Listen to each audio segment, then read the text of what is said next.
우리 새벽이제 할렐루야로 모시겠습니다. 할렐루야. 감사합니다. 네, 목소리가 조금 변해서 조금 듣기가 좀 불편하실 수 있어요. 죄송합니다. 기도하고 시작하겠습니다. 사랑의 아버지 감사합니다. 오늘도 우리 목사님들과 많은 성도님들 오셔서 귀한 말씀 들을 때 한 분도 빠짐없이 다 크신 은혜 받고 돌아가는 귀한 시간 되게 하여 주옵소서. 예수님의 이름으로 기도드렸습니다. 아멘. 네, 오늘 이제 우리가 할 내용이 분량이 사실은 많거든요. 그래서 우리 이 시간에 아브라함과 맺으신 7대 언약, 지난 시간에 여러분들이 그 7번 언약 가운데 4번까지 공부하셨잖아요. 그 나머지 이제 5번째부터 7번째까지 이 시간에 하고 잠깐 쉬었다가 다음 시간에는 또 이렇게 허락에 대한 나머지 부분을 이렇게 하겠습니다. 그래서 진도를 좀 제가 빨리 나갈 거예요. 그런데 교환을 제가 여러분들이 보시기 쉽게 이렇게 좀 만드는데 시간이 좀 많이 걸렸어요. 그렇기 때문에 교환을 이제 참조하시면 보시고 그 다음에 또 집에 가셔서 구속사 쓸 때 읽으시면 훨씬 이해가 잘 될 거예요.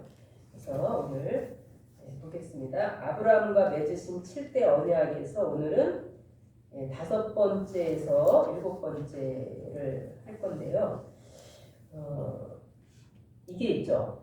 우리가 한 번 얘기했는데 그걸 잘 알아듣고 자녀들을 얘기할 때 한 번 부모가 얘기했는데 알겠습니다 아버님 또 어머니 그렇게 하겠습니다 하고 한 번 얘기했는데 그 말 듣고 딱 실천하면 얼마나 좋겠어요. 그렇죠? 딱 그 말을 믿고. 그런데 사람이 그렇게 못하거든요. 그러니까 그 다음에 부모가 어떻게 해요? 그 다음에 자식한테 또 얘기하고 또 얘기하고 또 얘기하잖아요. 그렇죠? 강력하게 말씀하시는 거죠.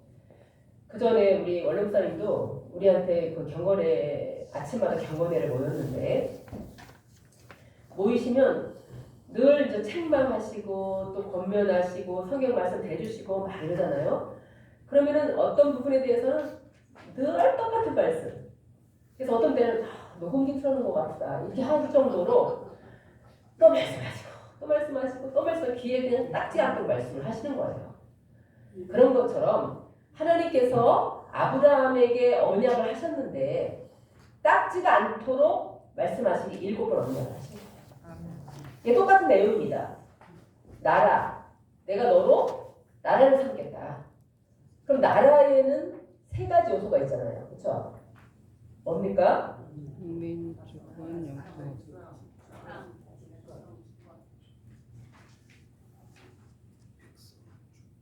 네, 나라 보세요. 나라에는 3가지 요소가 있거든요. 우리 대한민국 하면은 뭐예요? 첫 번째는 국민이 있어야 되잖아요. 대한민국 국민이 있어야 되죠. 그렇죠? 사람이 없는데 나라가 그래서 인구가 지금 자꾸 줄어드니까 사람들이 걱정하는 거잖아요. 국력이 약해질까봐. 그렇죠? 나라에 사람이 있어야지. 젊은 사람들이 자꾸 생겨야 이제 자꾸 나이가 들잖아요. 그러면은 만약에 연세 드신 분들 자꾸 나이가 드는데 젊은 사람이 안 생겨봐. 그러면 일을 누가 해요? 그렇죠? 그러니까 젊은 사람이 자꾸 생겨야 되는 것도 나라가 제대로 돌아가기 위해서는 생겨야 되는 것처럼 나라에도 국민이 있어야 되고. 두 번째는 뭡니까?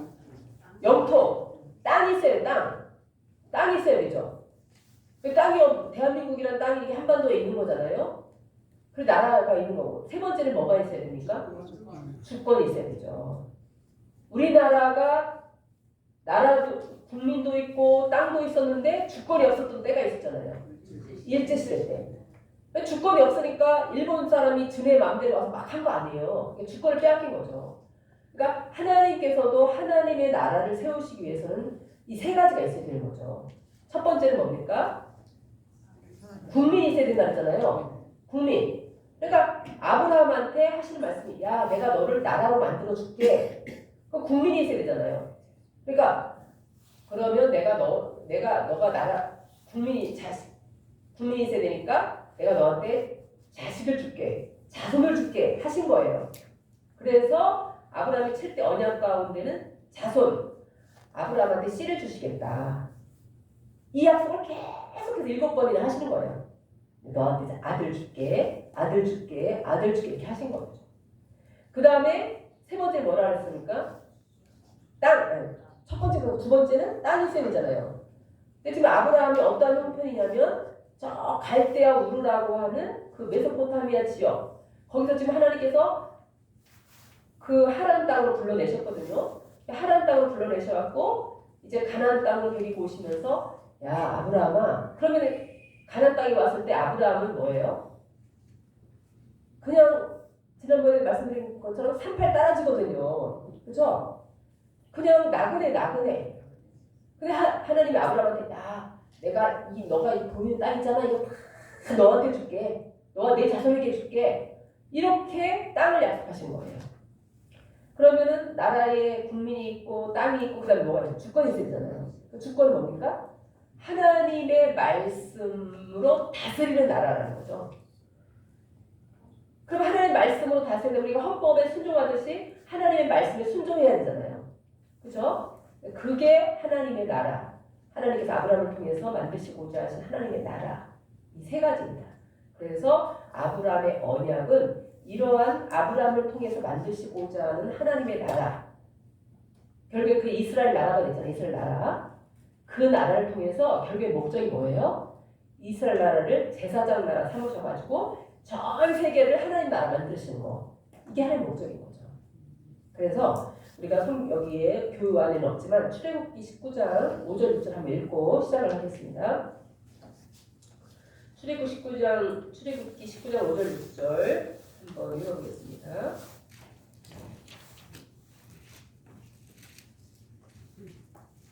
시작. 세계가 다 내게 속하였나니 너희가 내 말을 잘 듣고 내 언약을 지키면 너희는 열국 중에서 내 소유가 되겠고 너희가 내게 대하여 제사장 나라가 되며 거룩한 백성이 되리라. 너는 이 말을 이스라엘 자손에게 구할지니라. 그러니까 제사장 나라가 된다 했거든요. 그러니까 하나님께서 아브라함을 통해서 만드시고자 하는 것이 제사장 나라. 그래서 이 제사장은 뭐예요? 하나님과 인간 사이를 중보하는 역할이잖아요. 그러면 이스라엘을 제사장 나라 삼아갖고 하나님과 전 세계를 연결시키는 거예요.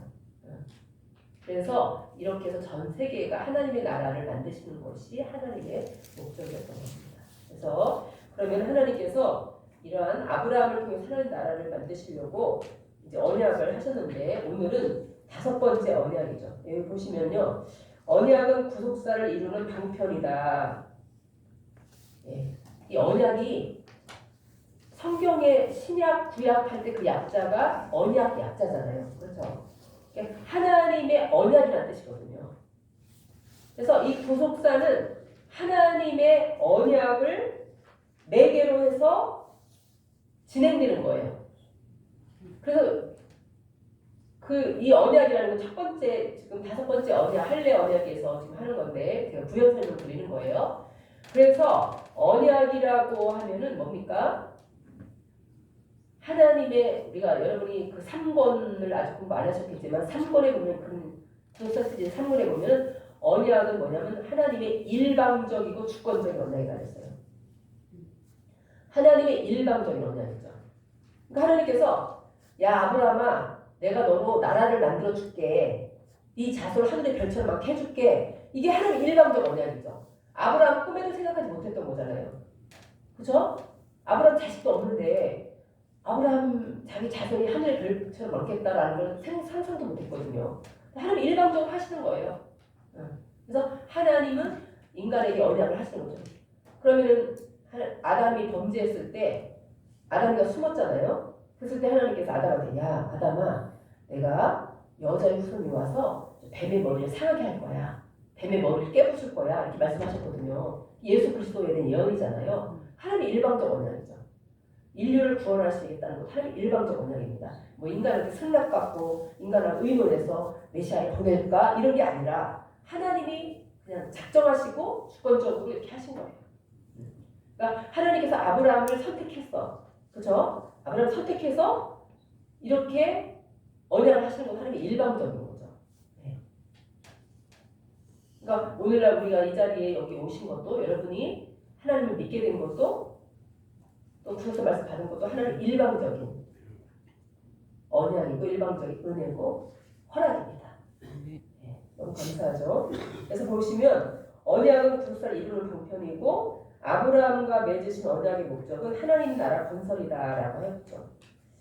그래서 이 5번째 언약은 할례 언약인데 그 할례 언약이다라고 하는 건요. 이건 뭐냐면 영원한 언약의 증표.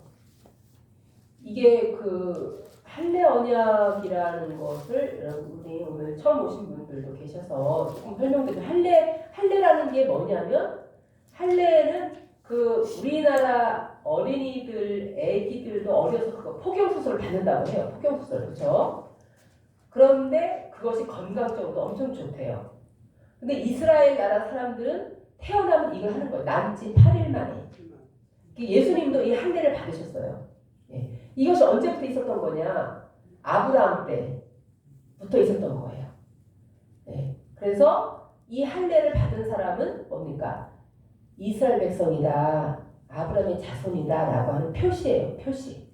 예. 그래서 이 할례 언약에 대한 시기를 보면은 99세 때 헤브론에서 체결했다. 그러면 여기 보세요. 99세 여러분 지난 시간에 여러분이 이 4번째 언약 횃불 언약 배우셨죠? 횃불 언약이 언제 있었느냐? 횃불 언약이 언제 있었어요? 84세 있었죠, 그렇죠? 84세에 하나님께서 아브라함한테 횃불 언약을 맺으시고 내가 너에게 자손을 주겠다 하셨는데 85세에 아브라함이 죄송해요. 여기 사라라고 했네. 사라가 아니고 하갈입니다. 하갈을 취했어요. 교재 잘못했어요. 사라가 아니고 하갈입니다. 85세의 하갈이라고 하는 여종을 취한 거예요. 그러니까 사라라고 하는 부인이 있는데 85세에 우리 본부인이 지금 아기를 못 낳잖아요. 지금 그렇죠? 그런데 그래서 내가 젊은 여자 얻어가고 자식을 낳아야 되겠다. 이거를 누가 시켰냐면 사라가 시켰어요. 아브라함한테. 당신이 저 하갈이라는 젊은 여종 취해서 자식을 좀 낳으십시오. 이렇게 한 거예요. 근데 횃불 언약 다음에 그렇게 한 거예요. 그러니까 아브라함이 처음부터 그렇게 잘 믿은 사람이 아니라는 것이죠. 네. 그 횃불 언약을 84세 했는데 85세에 사라를 취해가지고 하갈을 취해서 86세에 이스마엘 낳았거든요. 그렇죠? 그런데 보세요. 하나님이 99세에 나타나셨잖아요. 그러면 85세에 하갈을 취해서 86세에 이스마엘을 낳았거든요. 86세 이스마엘 낳고부터 99세까지 뭐예요? 13년 동안 하나님은 아브라함한테 침묵하셨어요. 한 번도 안 나타나신 거예요. 왜? 말씀에 불순종했기 때문에. 그러면 13년 동안 이스마엘을 낳아서 자식을 비록 첩을 통해서지만 이스마엘을 낳아서 막 좋았겠지만 그러나 하나님은 외면하신 거죠. 그렇죠? 13년 동안 아브라함 회개 많이 했을 거예요. 13년 후에 99세 때 하나님이 나타나셔서 창세기 17장 1절 한번 읽어보겠습니다. 시작. 아브라함의 99세 때에 여호와께서 아브라함에게 나타나서 그에게 이르시되 나는 전능한 하나님이라 너는 내 앞에서 행하여 완전하라. 그렇죠? 99세 드디어 침묵을 깨고 이제 하나님이 아브라함한테 나타나셔가지고 그때 어디냐? 창세기 18장 1절에 보니까 만물의 상수리 숲을 근처라고 하거든요. 여기가 헤브론이에요. 헤브론에서 나타나신 거죠. 그러면 그 다음에 보겠습니다. 그러면 이제 하나님의 나라, 아브라함을 통해서 나라를 만드시려고 하는데 3가지 요소가 있어야 된다고 했잖아요. 첫 번째가 땅입니다. 땅. 내가 너와 내 후손에게 너의 우고하는 이 땅, 곧 가나안 일경으로 주어 영원한 기업이 되게 하고 나는 그들의 하나님이 되리라. 그래서 가나안 일경. 그러니까 일경이라는 뜻이 무엇이냐면요. 히브리어로 콜 에레츠. 그래서 모든 땅을 가리킵니다. 모든 땅. 그래서 그 창세기 14장에서는 뭐라고 말씀하시냐면, 야 아브라함아, 이 보이는 땅 전부, 또 동서남북 네가 왔다 갔다 한번 걸어봐라. 그 땅 전부 다 너한테 줄게. 그러면 여러분, 우리가 보세요. 우리 눈으로 볼 수 있는 게 얼마나 넓어요, 그렇죠? 여러분 한번 들판에 가서 서보세요. 그 보이는 땅 하나님이 야 다 이거 너한테 줄게. 완전 땅 부자 땅 그냥 부자가 되겠죠, 그렇죠? 너 걸어봐, 왔다 갔다 걸어봐. 다 네 땅 될 거야. 하나님이 아브라함한테 그렇게 지금 약속을 하신 거예요. 가나안 일경, 가나안의 모든 땅 너와 네 자손에게 줄게. 네, 이게 하나님의 언약입니다. 5번째 언약이에요. 그 다음에 보시면, 그 다음에 2번째 요소가 뭡니까? 자손을 주시겠다 했거든요. 그래서 언약을 너와 내 후손 사이에 세워 영원한 언약을 삼겠다고 하셨는데, 이 자손을 주시겠다 하시면서 이 할례 언약을 맺을 때 하나님께서 아브라함의 이름을 개명해 주셨어요. 개명. 여기 보니까 원래 아브라함의 이름이 아브람. 그래서 고귀한 아버지인데 이 아브라함으로 바꿔주셨는데, 아브라함은 뭐냐면 열국의 아버지. 예. 열국의 아버지가, 야 너 이제 열국의 아버지가 될 거야. 지금은 아브라함이 99세도 지금 자식이 없는 상태잖아요, 그렇죠? 내가 하나의 아버지도 지금 못 되는데, 정실 부인 통해서 하나의 아버지도 못 되는데, 열국의 내 허리에서 막 왕들이 많이 나가고 열국의 아버지가 된다는 거예요. 이거는 어떻게 믿음이 아니면 믿을 수가 없는 거죠. 하나님 이렇게 아브라함한테 약속을 하신 거예요. 그 다음에 그 부인 사레는 원래 이름이 사레, 여주인이라는 이름이거든요. 이것을 사라는 열국의 어머니. 사라는 자식이 지금 한 명도 없습니다. 그래서 엄마 소리도 못 들어요. 지금 나이가 89세가 됐지만, 그런데 열국의 어머니가 된다. 이게 하나님의 언약입니다. 그래서 창세기 17장 19절에 보면, 내 아내 사레가 정녕 내게 아들을 낳으니 그 이름을 이삭이라 하라. 내가 그와 내 언약을 세우리니 그의 후손에게 영원한 언약이라. 이삭. 이 낳기도 전에 이름을 이삭이라고 이름 지어줬어요. 아브라함한테. 야, 너 낳을 아들이 있는데 아들 낳으면 이삭이라고 이름 지어. 이렇게 하신 거예요. 얼마나 확실한 언약입니까? 그 다음에 보겠습니다. 세 번째는 주권이에요. 주권을 보시면 17장 7절 8절 한번 읽어보겠습니다. 시작. 내가 내 언약을 나와 너와 내 대대 후손의 사이에 세워서 영원한 언약을 삼고 너와 내 후손의 하나님이 되리라. 내가 너와 내 후손에게 너희의 구하는 이 땅 곧 가나안 일경으로 주어 영원한 기업이 되게 하고 나는 그들의 하나님이 되리라. 여기 보세요. 하나님이 그들의 하나님이 되시겠다. 하나님이 이스라엘 백성들의 영원한 통치자가 되어 주시겠다. 그렇죠? 이 하나님의 주권이죠. 하나님의 백성이 되는 거예요. 이스라엘은 하나님의 백성이 되는 겁니다. 그래서 그들의 모든 삶을 주관하시고 통치하시겠다는 하나님의 주권, 하나님의 말씀에 순종한 거죠. 우리도 하나님의 말씀에 순종할 때 하나님의 나라가 되는 거예요.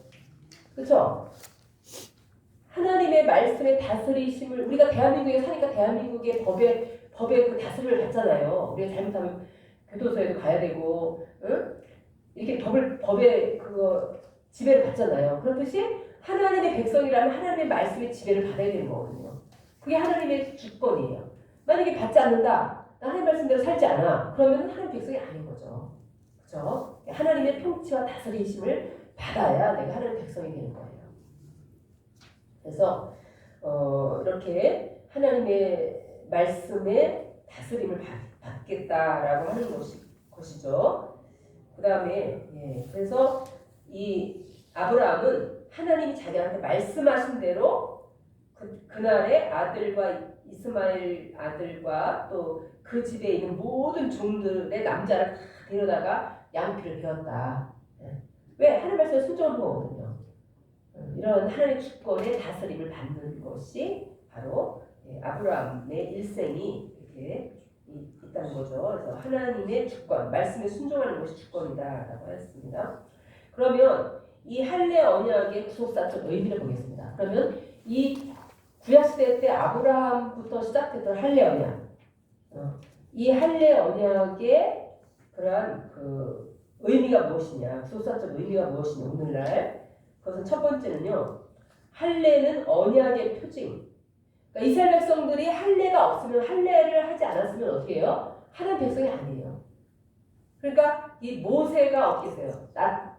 낳자마자 그 울음소리가 커지기 시작했을 때 궁중으로 데려간 바로의 공주가 키웠잖아요.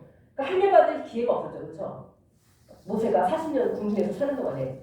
그러니까 하나님께서 이 모세를 불러다가 이제 그 광야의 지도자를 삼아야 되는데 어떻게 했습니까? 갑자기 하나님께서 모세를 죽이려고 했잖아요. 그랬을 때 어떻게 했어요? 그 안에 시보라가 그 아들의 차돌로 그 아이 양피를 배웠잖아요. 그게 모세가 할례를 행하지 않았기 때문에 대신한 거거든요. 왜? 할례 언약의 표시가 있어야 되기 때문에. 말씀에 순종함이 있어야 되기 때문에. 그래서 이 할례는 언약의 표징. 그래서 할례가 없으면 너는 이스라엘 백성 아니야. 이런 거거든요. 그러면 신약적 의미는 뭡니까? 세례예요. 세례. 우리가 오늘날 세례 안 받으면은 하나님 백성이 아닙니다. 세례 받아야 돼요. 세례를 우습게 생각하는 사람들도 있거든요. 근데 아니거든요. 세례가 언약의 표시예요. 그래서 17장 11절 보니까 너희는 양피를 베어라. 이것이 언약의 표징이다. 그 다음에 골로새서 2장 11절 12절 한번 읽어보겠습니다. 시작. 또 그 안에서 너희가 손으로 하지 아니한 할례를 받았으니 곧 육적 몸을 벗는 것이요 그리스도의 할례다. 우리가 오늘날 신약시대 때는 차돌로다가 우리 뭐 양피를 베거나 할례하지 않잖아요. 옛날에 그런 구약시대 때 여자는 어떻게 할례를 행할까? 여자는요 할례 받은 남성하고 결혼하면 할례를 행하는 거예요. 그래서 여기 보면 신약시대 할례는 뭡니까? 세례로 그리스도의 할례, 세례 받는 것이 할례입니다. 그래서 세례는 그리스도의 죽음과 부활에 연합하는 것이다 라고 하였고요. 베드로 3장 21절 한번 읽어보겠습니다. 시작. 물론 예수 그리스도의 부활하심으로 말미암아 이제 너희를 구원하는 분이 곧 세례라. 그렇죠. 물로 세례 받잖아요. 너희를 구원하는 편이 곧 세례라. 그래서 오늘날 세례가 하나님의 백성의 표시라는 것을 알 수 있고요. 그 다음에 두 번째, 할례의 구속사적 의미의 두 번째는요, 종말적 의미가 있습니다. 종말적 의미. 그러니까 세례, 할례도 너는 내 백성이야 라고 하나님의 표식이잖아요. 표시잖아요. 표시. 그런 것처럼 세례도 너는 하나님의 백성이야 라고 표시인 것처럼 마지막 종말에도 하나님의 자녀라고 표시가 있어야 되는 거예요. 그게 뭐예요? 하나님의 인입니다. 하나님의 인을 받아야 돼요. 정말. 그럼 그것이 무엇이냐? 그의 증거를 받는 이는 하나님을 참되시다 하여 인쳤느니라. 가로되 우리가 우리 하나님의 종들의 이마에 인치기까지 나무나 땅이나 바다나 나무나 해하지 말라. 저에게 이르시되 땅의 풀이나 푸른 것이나 각종 수목을 해하지 말고 오직 이마에 하나님의 인맞지 아니한 사람들만 해하라. 그럼 이 인이 뭐겠습니까? 이마에다 그래. 이마에다 도장을 어떻게 받아? 도장. 인이 도장이 인자거든요. 그럼 도장 받아야 돼. 이마에다. 그 도장 누가 갖고 와서 도장 확 찍어줍니까? 보이는 도장? 아니죠. 그게 뭡니까? 하나님의 말씀의 도장이에요. 하나님의 말씀으로 인은 이마는 사상과 이념이거든요.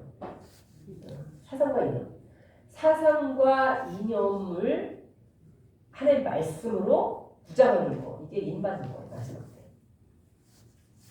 그래서 하나님의 정말의 하나님의 말씀으로 인받지 아니하면요 어려움과 환난을 당할 때 하나님이 떠나게 돼요.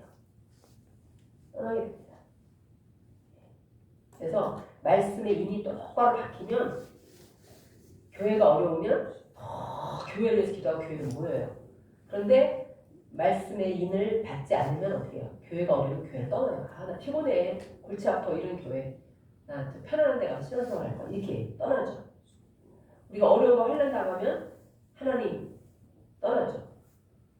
근데 인을 받은 사람은 더 매달려 하나님께 기도해.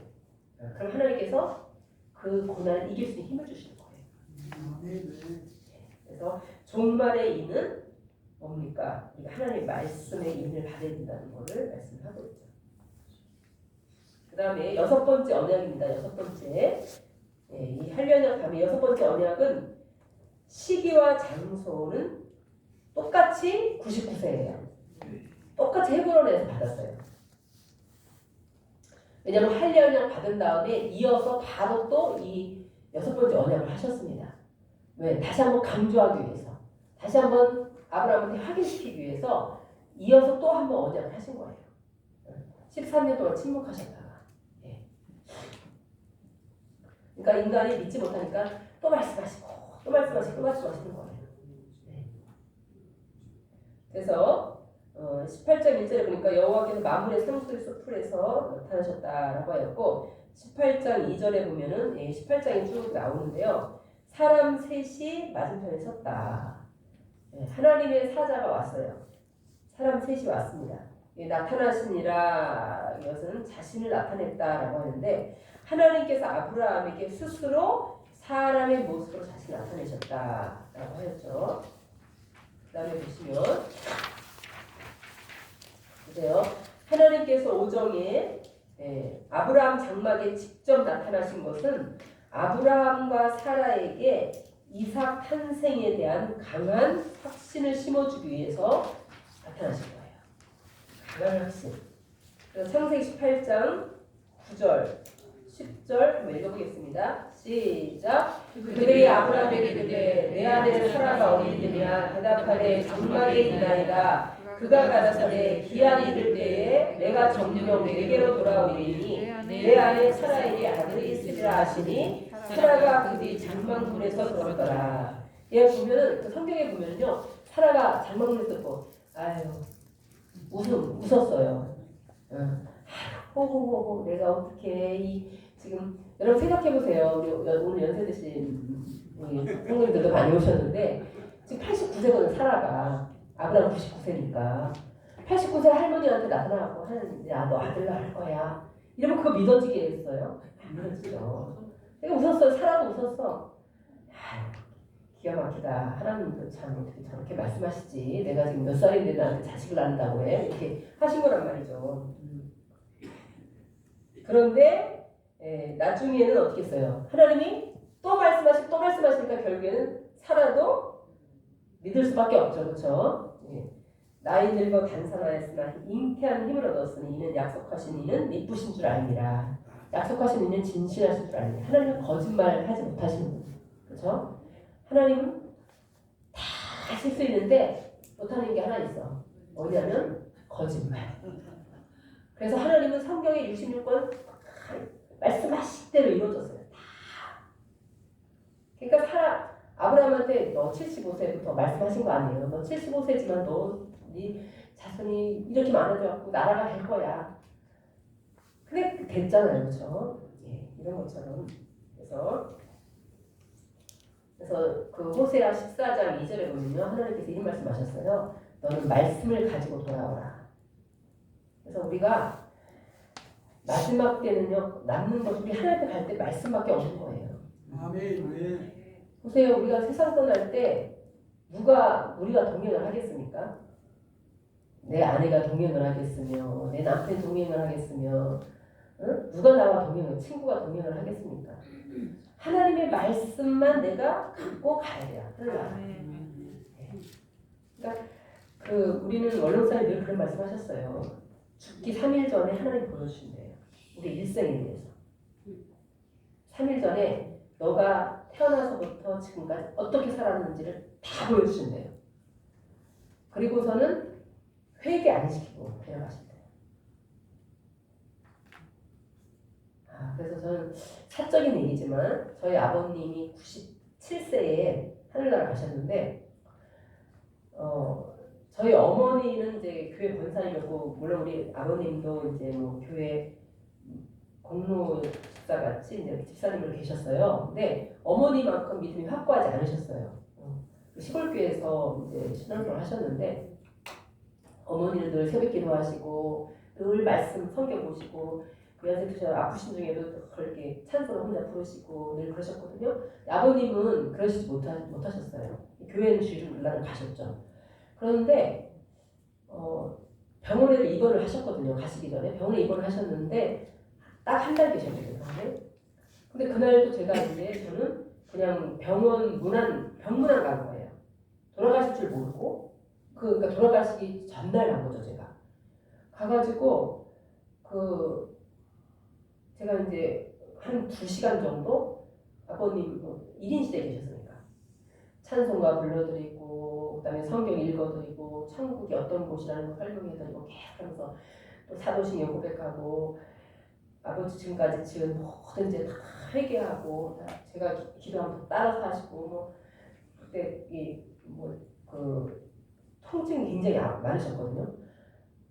그러면서 이제 아버지 천국 가시면 이렇게 아프지도 않고 우리 어머니도 만나고 너무 좋은 세 다시는 죽음이 없고 아픔이 없고 질병이 없고 뭐 여러 가지 요한계시록 21장, 22장, 20장 다 막 읽어드리고 막 이러면서 이제 천국 언제 가니 막 이러셔요. 죄를 다 회개하고 가셨어요. 그 시간이 너무 감사한 거예요. 지금 생각하니까. 그리고서 이제 잠이 술로 들으시더라고요. 잠 잘 못 주무셨는데 그래서 간병인이 편안하게 주무시니까 집에 갔다 와라 이렇게 하셨다고. 그 집이 거기서부터 한 20분 정도 걸리는 시골집이 있었는데 그래서 집에 가서 잠을 자고 새벽에 연락이 온 거예요. 소천하셨다고. 그러니까 가시기 전에 다 회개하고 고백하고 응? 이렇게 하고 가셨는데 얼마나 마음 편안한지 너무 마음이 좋은 거예요. 그러니까 그런 기회를 주신 거예요. 기회를. 너무 감사하죠. 그래서 우리가 정말 건강할 때 내가 하나님께 회개하고 건강할 때 내 삶을 돌아보고 정리하고 이렇게 하셔야지 내가 마지막 하나님 부르실 때 감사하면서 아멘 할렐루야 막 이렇게 하고 갈 수가 있는 거죠. 그러니까 어떤 그 한국의 유명한 목사님이 가시기 직전에 그런 말씀 하셨대잖아요. 이제 목사님 편안하게 이제 눈 감으시고 하늘나라 가십시오. 이제 예수님이 목사님 맞이하실 겁니다. 그랬더니 그분이 하는 말이 예수가 누군데? 이러셨대잖아요. 그리고 또 어떤 분은 내가 돈을 얼마든지 줄 테니까 나 살려달라고 이러시는 분들이 돼요. 그러니까 우리가 정말 그래서 우리가 말씀으로 굳건하게 서지 않으면 우리는 이렇게 흔들릴 수밖에 없어요. 그래서 말씀으로 하나님의 말씀으로 딱 굳건하게 서서 어떤 경우에라도 우리 믿음이 흔들리지 않고 시험 들지 않고 이렇게 하시는 여러분 되시기 바랍니다. 저는 되겠습니다. 그 다음에 이제 이 여섯 번째 언약에서 이제 한번 하나님 나라 3요소를 한번 살펴보겠습니다. 첫 번째는 땅이죠. 아브라함은 강대한 나라가 되고 천하만민은 그를 인하여 복을 받게 될 것이 아니냐. 그래서 강대한 이게 가돌배아춤이라는 건데요. 크다 더하기 광대하다. 2번 쓰인 거예요. 크다는 의미가 2번이나 쓰인 거 강조한 거죠. 그렇죠? 그래서 그러면 큰 나라, 광대한 나라가 되려면 어떻게 돼요? 일단 땅이 커야 돼. 땅이. 그렇죠? 미국이 왜 이렇게 큰 나라가 되니까 땅이 크니까 인구가 많이 몰려들잖아요. 중국도 마찬가지고 땅이 커야 돼. 그래서 크고 광대한 땅을 약속을 하신 거라는 거죠. 강대한 나라가 된다라고 하는 것은. 그 다음에 자손을 보시면 그가 가라사대 기한이 이를 때에 내가 정령 내게로 돌아오리니 내 안에 사라에게 아들이 있으리라. 사라가 그리 장막문에서 들었더라. 여호와께 능치 못한 일이 있겠느냐. 기한이 이를 때에 내가 내게로 돌아오리니. 여기요 우리가 살펴볼 것은 기한이 이를 때에 이 말씀이에요. 기한이 이를 때에. 이 기한이 이를 때에는 카에트 하야인데 이게 뭡니까? 생명의 때라는 뜻이에요. 이것은 공동 번역에 보면 내년 봄 새싹이 도달할 무렵. 그러니까 이삭이 태어날 시기를 아는 거예요. 야, 내년 봄에 이삭이 태어날 거야. 이름까지 지어줬잖아요. 아까 하려고 얘기해서. 그렇죠? 내년, 근데 시기까지 말씀해 주신 거예요. 내년 봄에. 그래서 기한 이를 때에는 모에드라는 단어가 있어요. 그래서 정해진 때. 그래서 하나님께서 이삭을 주시기로 작정하신 때가 바로 내년 봄이라는 사실을 강조한 겁니다. 네, 얼마나 감사해요. 그래서 하나님 말씀은 틀림이 없습니다. 네.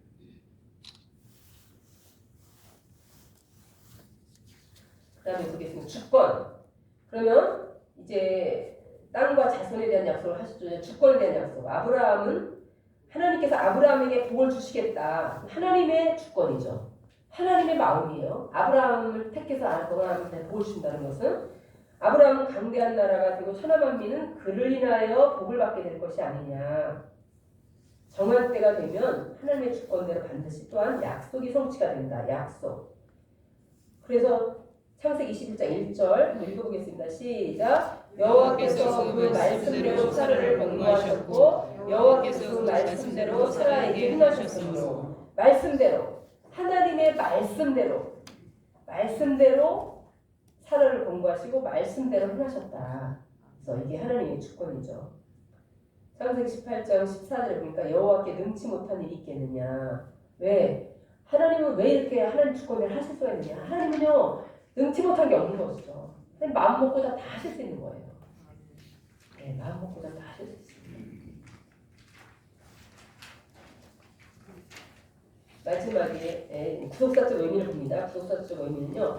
아브라함은 강대한 나라가 되고 천하만민은 그로 인하여 복을 받게 될 것이 아니냐. 구속사적 의미다라고 하면요. 이것은 이제 예수 그리스도와 연결해서 어떤 의미가 있느냐 이런 뜻이 듭니다. 그래서 아브라함한테 하신 이 언약은 그를 인하여, 그러니까 1차적으로는 아브라함 안에서, 그렇죠?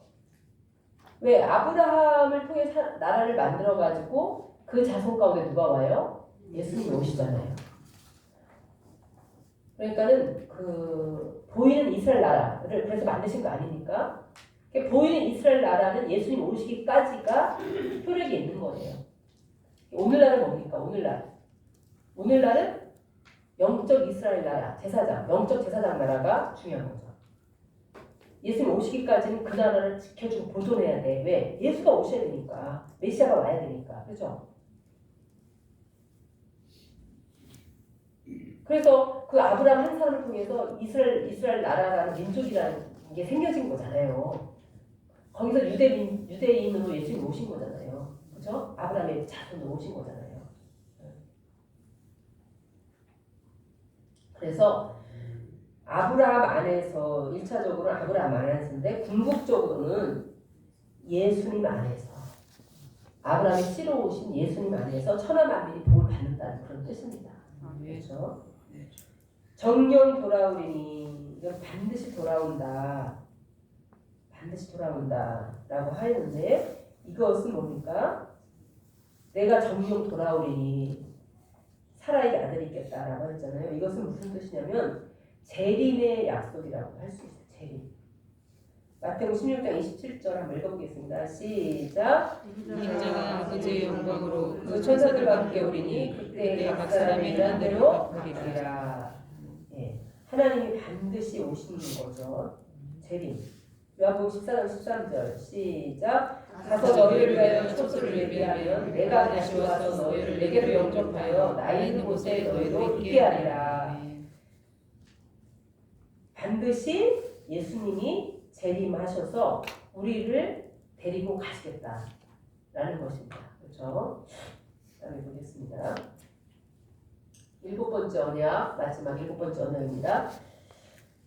예, 7번째 언약은 언제 있었냐? 창세기 22장 15절 18절입니다. 우리 여기 한번 읽어볼까요? 22장, 창세기 22장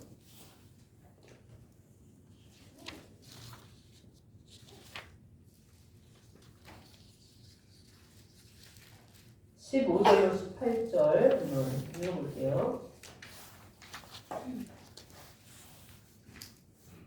시작. 여호와의 사자가 하늘에서부터 두 번째 아브라함을 불러 가라사대 여호와께서 이르시기를 내가 나를 가리켜 맹세하노니 내가 이같이 행하여 내 아들 내 독자를 아끼지 아니하였음즉 내가 내게 큰 복을 주고 내 씨로 크게 성하여 하늘의 별과 같고 바닷가의 모래와 같게 하리니 내 씨가 그 대적의 문을 얻으리라. 또 내 씨로 말미암아 천하 만민이 복을 얻으리니 이는 내가 나의 말을 준행하였음이니라 하셨다 하니라. 여기 보시면 이 언약을 언제 했느냐라고 하면 그 앞에 보면 창세기 22장 1절 한번 볼게요. 22장 1절 2절 읽어보겠습니다. 시작. 그 일 후에 하나님이 아브라함을 시험하시려고 그를 부르시되 아브라함아 하시니 그가 가로되 내가 여기 있나이다. 여호와께서 가르사되 내 아들 내 사랑하는 독자 이삭을 데리고 모리아 땅으로 가서 내가 내게 지시하는 한 산 거기서 그를 번제로 드리라. 하나님께서 아브라함한테 이삭을 번제로 하나님께 드리라고 했어요. 그럼 번제로 드리는 건 뭡니까? 재물을 묶어가지고 그 다음에 불로 태우는 거, 불로 태우는 거. 근데 그러면 그 명령을 여러분 하겠어요? 못하겠어요? 일단은 인간적인 정도도 하기 어렵죠. 그렇죠? 어떻게 자식을 죽여서 불에 태웁니까? 근데 또 하나 신앙적으로도 하기 어려운 게 저 이삭을 통해서 하늘의 별처럼 많은 자손을 주시겠다 약속을 하셨거든요. 그 이삭을 죽이라는 거예요. 그럼 모순이잖아요. 하나님 말씀이. 그래서 이 아브라함이 얼마나 많은 고민을 했겠습니까? 야, 내가 말씀을 잘못 들었나? 계시를 잘못 받았나? 엄청 고민 많이 했을 거예요. 근데 나중에 결국에는 뭡니까? 내가 이삭 죽여도 하나님이 살려서 다시 부활시켜서 자손을 번성하게 하실 것이다. 거기까지 믿었다는 거예요. 히브리서 11장에 아브라함이 거기까지 믿었다는 거죠. 한번 거기 보고 지나갈까요? 히브리서 11장 한번 읽어보겠습니다.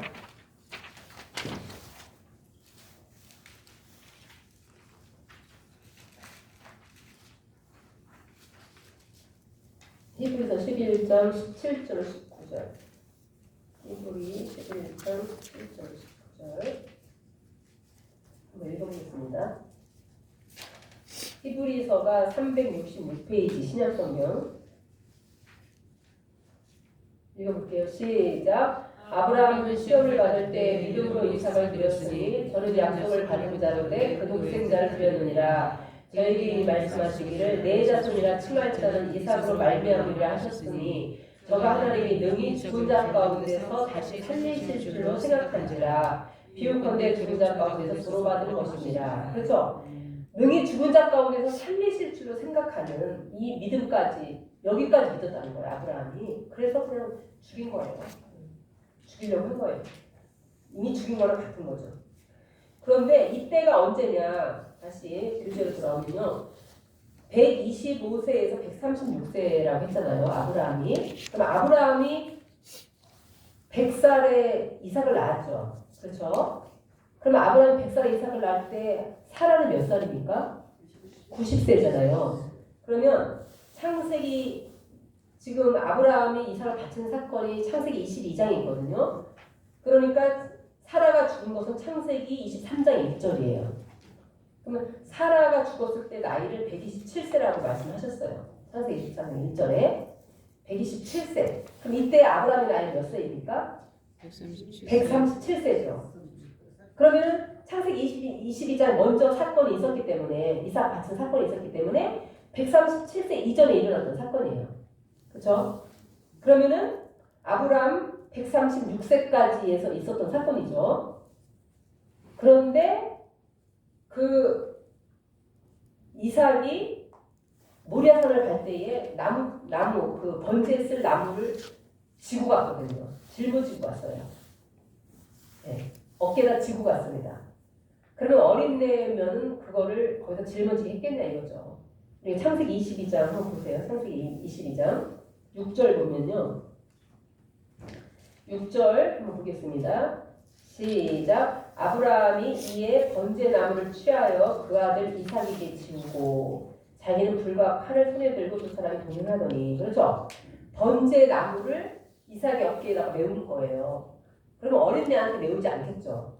적어도 그 나무를 멜 정도면은 그래서 보통 신학자들이 여기서 25세에서 36세를 말을 하죠. 25세에서 36세. 그러니까 아브라함 나이로 하면 125세에서 136세 그 사이에 일어난 일이다. 이 7번째 언약이 이렇게 보는 거예요.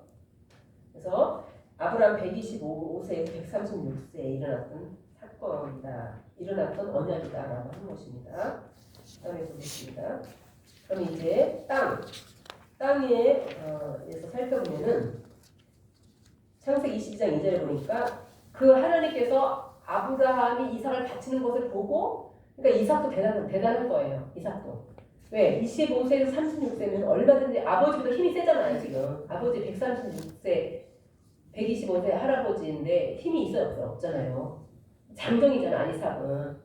그러면 뭐 이삭을 잡으려고 할 때 그냥 아버지 이삭 아브라함 밀어뜨리고 이 노인네 미쳤나 왜 그렇게 할 수 있잖아요. 자기를 결박해서 지금 태우려고 하는데 하향시키려고 하는데 근데 순종했다는 거. 그러니까 이 이삭이 얼마나 하나님을 잘 믿었는가 그리고 아브라함이 얼마나 하나님을 잘 믿었길래 그 자식이 그렇게 잘 믿냐 이거죠. 그렇죠? 네. 그래서 아브라함의 믿음, 이삭의 순종, 야곱의 행함 그래서 3대의 믿음입니다. 보시면요. 땅 뭐라고 약속하셨느냐면 22장 2절 여호와께서 가라사대 내 아들 내 사랑하는 독자 이삭을 데리고 모리아 땅으로 가서 내가 내게 지시하는 한 산 거기서 그를 번제로 드리라. 모리아 땅이잖아요. 이삭을 번제로 드린 곳이 모리아 땅이에요. 22장 14절을 보니까 아브라함이 그 땅 이름을 여호와 이레라 하였으므로 오늘날 사람들이 이르기를 여호와의 산에서 준비되리라. 그래서 여호와 이레라는 것은요 하나님이 아브라함을 위해서 준비해 놓으셨어요. 이미 하나님께서 그 수양을 준비해 놓고 계셨어요. 그렇죠? 계셨죠? 그래서 이 모리아 땅은 이미 이거 뭡니까? 후에 가나안 땅이 신장부가 되었죠. 그곳에서 왜냐하면 솔로몬 성전이 건축이 되었거든요. 이 모리아 땅이 역대하 3장 1절 솔로몬이 예루살렘 모리아 산의 여호와의 전 건축하기를 시작하니 그래서 아브라함이 이삭을 바쳤던 그 믿음의 장소 하나님이 그 믿음을 인정했던 그 장소에 성전이 세워진 거예요. 그 장소에. 그래서 이 땅을 이렇게 하나님이 준비를 하셨다는 거죠. 그 다음에 보시면 자손을 보면요. 자손 창세기 22장 17절입니다. 내가 내게 큰 복을 주고 내 씨로 크게 성하여 씨로 크게 성하여 자손에 대한 약속이죠.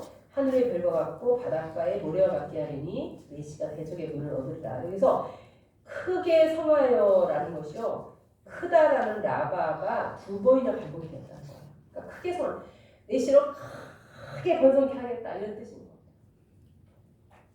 지금 아브라함이 이삭 한 명밖에 없는데 그냥 내 씨로 장가도 가기 전이잖아요. 엄청나게 하겠다. 하늘의 별처럼 바닷가의 모래처럼 셀 수 있습니까? 못 세잖아요. 그렇게 하시겠다는 거예요. 반드시 자손이 엄청나게 많아지게 한다는 강조 용법이다. 그랬어요. 그 다음에 주권. 아브라함에게 큰 복을 주셨다. 이게 하나님의 마음이죠. 그렇죠? 임의대로 하시는 하나님 아니에요. 임의대로. 하나님이 야곱은 사랑하고 에서를 미워했다. 하나님이 임의대로 하신 거거든요. 하나님 뜻대로. 태어나기도 전에. 야곱이 태어나기도 전에. 그럼 왜 야곱이 태어나기도 전에 왜 야곱은 복을 주고 에서는 그걸 미워하셨습니까? 그럴 수 있잖아요. 왜 그랬을까요? 언젠가 제가 한번 말씀드렸는데.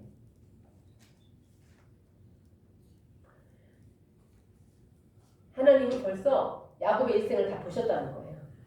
에서 일생도 다 보시고 태어나기도 전이지만 이미 하나님은 다 알아. 여러분이 우리가 앞에 걸어가야 될 길 모르잖아요. 그렇죠? 근데 하나님 이미 다 아셔. 끝까지 아시는 거예요. 우리 인생의 끝도 아세요. 그러니까 베드로도 어떻게 죽을지 이미 아시고 말씀하신 거잖아요. 예언하신 거잖아요. 그러니까 가만히 보면은 우리 교회 이제 전도사 한 명이 있는데 며칠 전에 저한테 그런 말을 하더라고요. 원래 목사님이 그러셨대요. 야, 이제 너네 집안이 환해진다 이제 그렇게 말씀을 하셨대요. 그래서 이제 자기 여동생이 우리 교회에 이제 장로님하고 결혼을 했거든요. 그래서 그 장로가 되게 나중에 장로가 된 거지만 굉장히 신실해요. 그래서 우리 제부 때문에 내가 우리 집안이 환해진다는 건가? 이렇게 순간 생각을 했는데 금방 1초도 안 돼서 하시는 말씀이 네가 전도사에서 그래 이러셨다는 거죠. 그러면서 우리 하나님께서도 우리 앞길을 다 이미 아시는 거예요. 그러면 저도 이제 제가 보면 내가 열심히 못했을 때도 있고 잘 믿지 못해서 좀 원룸사님 마음에 안 들 때도 있고 그랬거든요. 제가 지금 30년이 넘었는데 우리 교회에서 전도 사역한 지가. 근데 왜 그런 거를 다 허물이라 하지 않으시고 그렇게 기다려 주시고 전도사로 계속 사역을 할 수 있게 하셨을까? 그러니까 오늘날 이러한 거를 보고 그러시지 않으셨을까? 이런 생각을 할 때도 있어요. 왜냐하면 교회가 좀 어려움이 있거든요. 그렇지만 하나님께서 왜 그렇게 이렇게 하셨나? 이런 한때를 보시고 또 말씀편에서 일하라라고 이렇게 하셨다라는 또 생각이 좀 들기도 해요. 그래서 우리의 앞날을, 우리 자식의 앞날을 우리는 몰라요. 하지만 하나님이 다 아셔. 그러니까 야곱의 일생도 다 갔다 와 보시고 에서의 일생도 다 갔다 와 보시니까 에서는 저놈은 팥죽 한 그릇에 장자의 권리를 팔아버릴 놈이야. 응? 영적 세계는 일도 관심이 없고 그냥 육적인 것만 관심 갖는 놈이야. 이미 아셨기 때문에 장자지만 너는 장자가 못 된다. 그러나 야곱은 그냥 이 장자권이 얼마나 귀한 거 알았기 때문에 그 고생을 하면서도 장자가 되려고 했던 거 아니에요. 장자가 됐기 때문에 고생을 했고 그래서 야곱은 사랑과 예수를 미워했다. 그럼 하나님께서도 여러분이 지금 해서 이제 우리가 앞일을 보지만 하나님께서 여러분 다 아시고 잘 믿을 거 아시고 충성하실 거 아시고 여러분 다 부르셨기 때문에 감사한 거죠. 그렇죠? 아멘. 우리 자녀들도 하나님께서 우리 자녀들 앞길을 다 아시는 거예요. 그래서 그 자녀들을 하나님 앞에 맡기고 기도하셔야지 그 자녀들 내가 인간적으로 내 마음대로 내 뜻대로 내 목적대로 전혀 아닙니다. 하나님께 맡기고 기도하시면 하나님 책임지시고 자녀들 인도하시는 거예요. 아멘. 믿으시기 바랍니다. 아멘. 네. 그래서 보세요. 여기 보시면 하나님의 주권적으로 하나님이 그러니까 이런 생각도 들죠. 아브라함을 하나님께서 75세에 불렀거든요. 75세에. 그러면은 이 아브라함이 모세 몇 살에 불렀느냐? 80에 불렀어요. 그렇죠? 80에 불러서 그 위대한 사역을 맡겼고 아브라함은 75세에 불러서 그 믿음의 조상을 만드신 거 아니에요. 그러면은 젊은 사람 불러서 할 수도 있잖아요. 그러니까 모세는 오히려 청년 때 40이 되었을 때 이스라엘 백성을 구할 마음이 생겨가지고 나간 거, 민정시설을 나간 거 아니에요. 그래가지고 자기 히브리 백성이 두드려 맞고 있는 거 보니까 그냥 의분이 나가지고 그 애국 사람 쳐서 죽인 거잖아요. 근데 그거를 그 모세를 갖다가 이스라엘 백성이 받아들이지 않았죠. 이스라엘 지도자로 받아들이지 않았거든요. 그러니까 그때는 오히려 일을 못했어. 근데 40년 동안 광야 생활을 하면서 근데 나는 아무것도 못해. 희망은 사라지고 꿈은 사라졌구나. 이렇게 할 40년 동안 연단을 받았는데 완전히 자기를 비우는 거예요. 모든 뭐랄까 젊음이랄까 그냥 이게 다 사라졌어. 뭐랄까 혈기가 다 사라졌어. 그래서 민수기 12장에 보면은 모세의 온유함이 지면의 모든 사람보다 승했다. 얼마나 온유해졌는지 몰라요. 그러니까 오히려 우리가 아무것도 할 수 없다라고 할 때 하나님이 그를 들어서 쓰시는 거예요.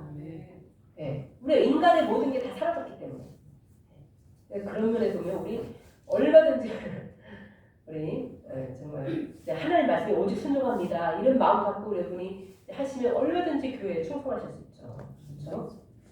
그래서 아브라함도 이렇게 75세에 모든 그런 정말 혈기와 욕심을 내려놨을 때 하나님 부르셔서 복의 근원을 삼아주시고 믿음의 조상을 삼아주셨어요. 이것이 하나님의 주권이죠. 하나님 마음대로예요. 하나님 주권. 물론 이제 아브라함 일생을 하나님 다 보고 오셨겠죠. 그렇죠? 내 씨로 크게 성하여 하늘의 별과 같고 바닷가의 노래와 같게 하겠다. 또 내 씨로 말미암아 물론 메시아죠. 궁극적으로는 천하 만민이 복을 얻는다. 이는 내가 나의 말을 준행하였습니다. 22장에서 이삭을 바친 것을 보고 하나님께서 이러한 언약을 하셨습니다. 그래서 이 큰 복을 준다는 건요. 내게 큰 복을 준다. 이 큰 복이라는 게 어마어마한 복이에요. 어마어마한 복. 내가 너를 꼭 복 주고 그 다음에 계속해서 주겠다. 미완용이라는 건 계속이라는 거거든요. 계속 주겠다. 이런 강력한 강조. 그래서 아브라함이 말씀에 순종하는 것을 조건으로 복을 주신다는 주권을 더 확실히 하셨다라고 했습니다. 그래서 여기 보시면 구속사적 의미를 보겠습니다. 구속사적 의미는 내가 내게 큰 복을 주고 내 씨로 크게 성하여 여기가 내 씨로 말미암아 천하 만민이 복을 얻는다. 내 씨가 3번이 나오잖아요. 이것은 장차 오실 예수 그리스도를 예표한다라고 하였죠. 그렇죠? 이것은 장차 오실 예수 그리스도를 예표하는 말씀입니다. 그래서 내 씨가 그 대적의 문을 얻으리라라고 했는데 이것은 승리를 약속하신 어떤 승리냐? 십자가의 죽으심과 부활을 통하여서 승리하실 것, 사망의 권세를 깨뜨릴 것, 그렇죠? 인류에게 생명을 주실 것, 그리고 궁극적으로 재림으로 승리하실 것을 말씀하시는 거죠. 그래서 여기 보시면 사망도 권세잖아요, 권세. 그걸 예수님 십자가로 권세를 그 사망의 권세. 여러분 사망의 권세가 얼마나 큽니까? 사람들이 모든 죽음 앞에 두려워하는 거예요. 그렇죠? 이 세상에 아무리 두려운 게 없다라는 사람도 죽음 앞에서 두려워하는 거죠. 사망의 권세가 제일 큰 거예요, 아니에요? 근데 그 권세를 예수님이 깨뜨리신 거잖아요. 왜? 우리에게 부활이 있기 때문에 부활. 죽음이 두렵지 않은 거죠. 그러니까 우리는 그 장례식이라고 안 해요. 천국 환송식. 천국 가는 환송식. 그 비유를 늘 하셨죠. 30평 아파트에 살다가 100평 아파트 가면 얼마나 좋으냐. 박수 치면서 기뻐해야 된다. 죽음을. 우리 그렇게 말씀하셨거든요. 그러니까 100평 아파트 너무 좋아. 우리 엄마 지금 100평 아파트 가셨네. 천국 가셨네. 기뻐하면서 좋아해야 되는 거죠. 네. 이게 승리예요. 진정한 승리. 죽음을 이기는 승리가 진정한 승리죠. 네. 이 승리와 또 하나의 승리는 뭐냐. 궁극적으로 이것은 무엇이냐면 짐승과 거짓 선지자가 유황 불못에 들어가는 거예요. 사단 마귀가 유황 불못에 들어가는 거. 그래서 계시록 19장 20절에 읽어보겠습니다. 시작. 짐승이 잡히고 그 앞에서 이적을 행하는 거짓 선지자도 함께 잡혔으니 이는 짐승의 뼈를 받고 그의 육성에게 경배하는 자들을 이적으로 미혹하던 자라. 이 둘이 산채로 유황 불 붙는 못에 던지고, 유황 불 붙는 못에 거짓 선지자 짐승이 다 그 마귀의 종로를 타던 자들이 다 유황 불못에 가고 마귀가 유황 불못에 가죠. 더 이상 성도를 미혹할 수가 없죠. 계시록 20장 10절 읽어보겠습니다. 시작. 또 저희를 미혹하는 마귀가 우리와 유황 불못에 던지니 거기는 짐승과 거짓 선지자들에서 세 세트로 받나 기록을 받으리라. 지옥이 무서운 것은 뭡니까? 유효기간이 없어요. 유효기간이 없어요. 그러니까 만약에 만년이 얼마나 길어요? 만년 살다가 끝난다라고 희망이 있는 거예요. 근데 만년이 아니라 끝이 없어. 세트로. 그래서 희망이 없는 곳이에요. 그래서 지옥을 가면 안 되는 거죠. 그다음에 세 번째, 사망과 음부도 유황 불못에 들어간다. 사망과 음부도 유황 불못에 들어간다. 사망도 유황 불못에 갑니다. 더 이상 이제는 사망이 없습니다. 천국은 사망이 없는, 죽음이 없는 곳입니다. 근데 그 좋은 천국에 어떻게 어떻게 갈 수 있어요? 그냥 믿기만 하면 간대요. 예수님이 내 죄를 십자가에서 달려 돌아가시고 믿기만 하면 그냥 내 대신 내 죄가 다 예수님한테 가고 예수님의 의가 나한테 오는 거예요. 그래서 우리가 영원한 천국을 간다는 거죠. 얼마나 감사합니까? 그렇죠? 너무 쉬워서 못 믿는다 이런 말씀 우리 많이 들었어요. 너무 쉬워서 못 믿어. 돈 1억 갖다 주면 천국 간다라고 하면은 오히려 그거는 믿을지 모르는데 그냥 믿기만 하면 가면 천국 간다라고 하니까 너무 쉬워서 못 믿는다는 거예요. 저와 여러분은 이렇게 믿는 자의 반면에 섰으니까 얼마나 감사합니까? 그렇죠?